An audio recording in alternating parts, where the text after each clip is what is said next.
Hello, today we'll be reading Chapter 5 of James and the Giant Peach. The next moment, James was running back toward the house as fast as he could go. He would do it all in the kitchen, he told himself, if only he could get there without Aunt Sponge and Aunt Spiker seeing him. He was terribly excited.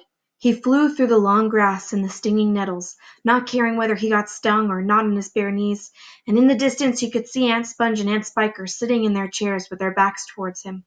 He swerved away from them so as to go around the other side of the house, but then suddenly, just as he was passing underneath the old peach tree that stood in the middle of the garden, his foot slipped, and he fell flat on his face in the grass.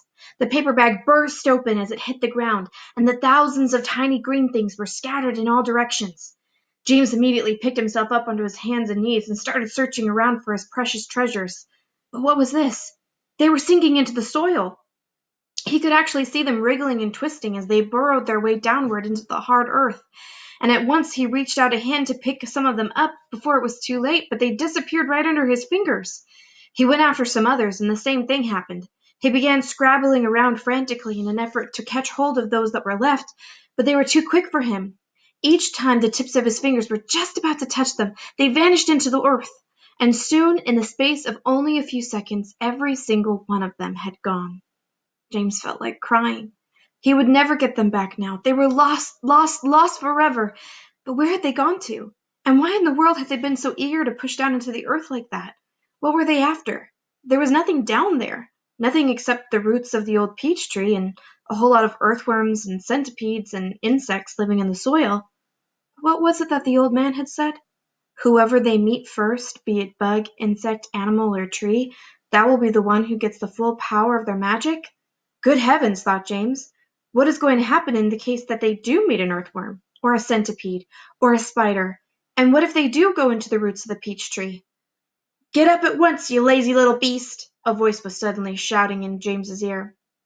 James glanced up and saw Aunt Spiker standing over him, grim and tall and bony, glaring at him through her steel-rimmed spectacles. Get back over there immediately and finish chopping up those logs, she ordered. Aunt Sponge, fat and pulpy as a jellyfish, came waddling up behind her sister to see what was going on. Why don't we just lower the boy down the well in a bucket and leave him there for the night, she suggested. That ought to teach him not to laze around like this the whole day long. That's a very good wheeze, my dear Sponge. But let's make him finish chopping up the wood first. Be off with you at once, you hideous brat, and do some work.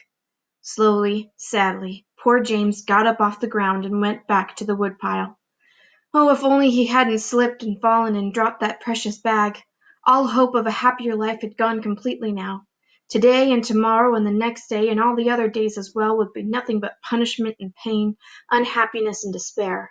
He picked up the chopper and was just about to start chopping away again when he heard a shout behind him that made him stop and run.